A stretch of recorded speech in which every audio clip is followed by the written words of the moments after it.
focused on tackling food insecurity and food hardship in the District of Columbia in areas where there's a provenance of food deserts.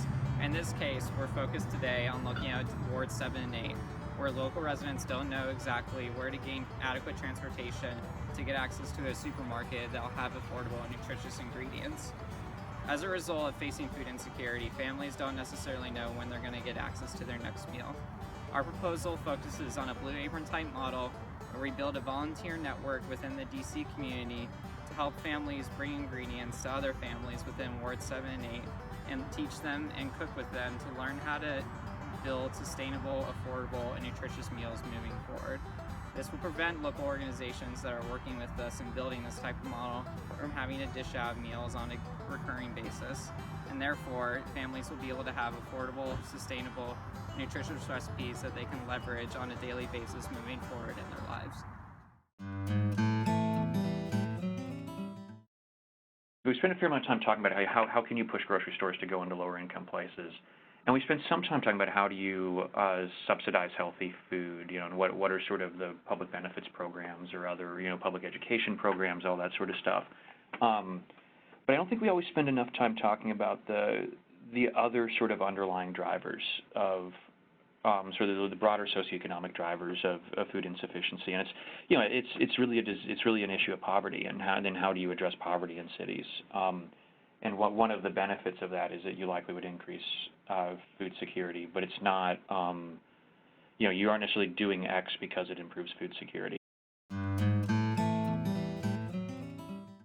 And these are neighborhoods where you have a lot of people on SNAP, WIC, or Senior Farmers Market nutrition vouchers. They don't own cars. There's not a grocery store. It's not served by a farmer's market. This is the living embodiment of what you guys are talking about, of if you build it, they will come. No, you have to bring it to where they are.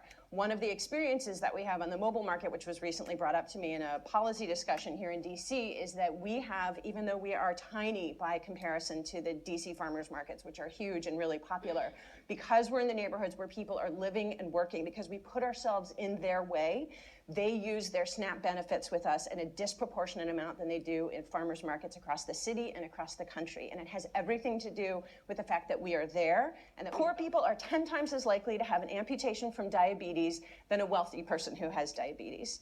And that is often posited as, well, that's a problem with the healthcare system, right? There's inadequate healthcare. No, it's a problem with the food system. Poor people are 2 times as likely to be obese than wealthier people because poor people don't have access to actual food. Now, our entire country has a food problem. 2/3 of us are overweight, more than a third are obese. But the poor, low-income people that we're serving in Arcadia's mobile markets don't have a choice. They can't choose to eat healthy food because it's simply not available to them.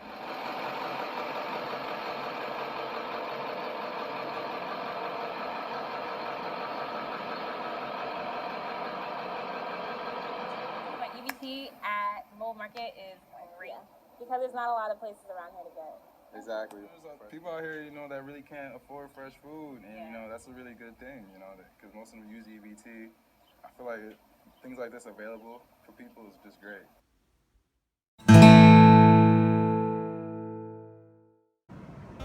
Alrighty, Kai, so tell me about yourself and your involvement with issues within the community around food insecurity and food hardship.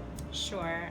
My name is Kai Panton, and one of the things that I really enjoy doing is participating in service leadership. And one of the things that I really enjoy doing is working with a local nonprofit named Bread for the City. They provide wraparound services for low-income DC residents, and it is something that is very near and dear to my heart. Bread for the City has been around for very many years in the DC community, and I have actively been involved with them for about 12 years.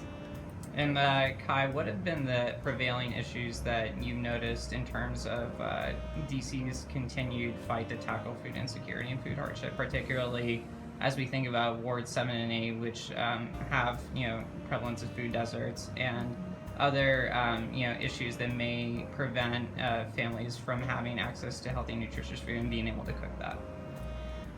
That's a great question, Danny. I think it is a really multi-layered answer, hopefully, that I can share with you today. What I have personally noticed is that there really is very limited access to fresh fruit and vegetables. And then once people do get access to food, whether that food is canned food or if it is frozen food, a lot of the time the food is basically covered in either pesticides or it is preserved in some way, shape, form. And honestly, our vulnerable residents in Ward 7 and 8 tend to have some health issues that we need to be thinking about. So ideas that high blood pressure, high cholesterol, diabetes, all of these things feed into exactly that issue of food scarcity. So if buying Cheetos, for instance, is cheaper than buying carrots, what are you going to buy to feed your family? If funds are tight, obviously you're going to be focused on quantity of food. Healthfulness is not necessarily the first thought in your mind.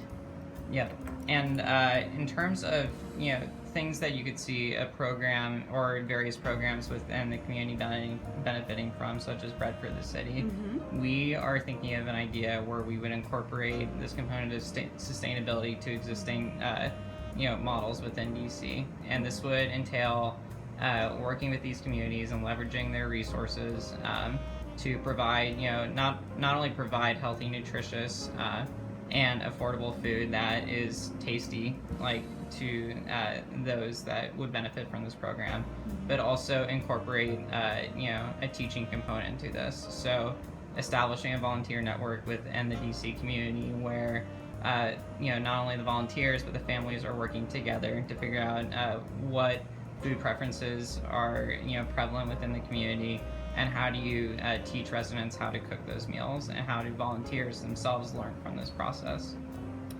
I think a program like that would be amazing for the simple fact that people want to feel that they are in control of their destinies, right? Whether it's what they're putting in their mouths or the type of job that they're going to select and things that they're going to do with their time. So being able to get the appropriate skills to cook something that is healthy and nutritious versus buying something or getting something donated to you that is not necessarily as helpful, that is an amazing prospect to me. And I think that organizations like Bread for the City, I can also think of a couple of other DC organizations, would be overjoyed to really partner on something like this, because people do need specific skills to learn how to make healthful meals. I'm thinking about myself, and a program such as Blue Apron or another program that sends you items and you pull them together, you have a model with that, right? There's a recipe, you know what you're supposed to do, they're sending you the appropriate quantities of whatever it is you need to cook, and it's a way to bring people together. That social network component is very important to that, but also letting people help themselves, and I think that that's really important to look at when establishing any kind of program. So I think this is an amazing prospect.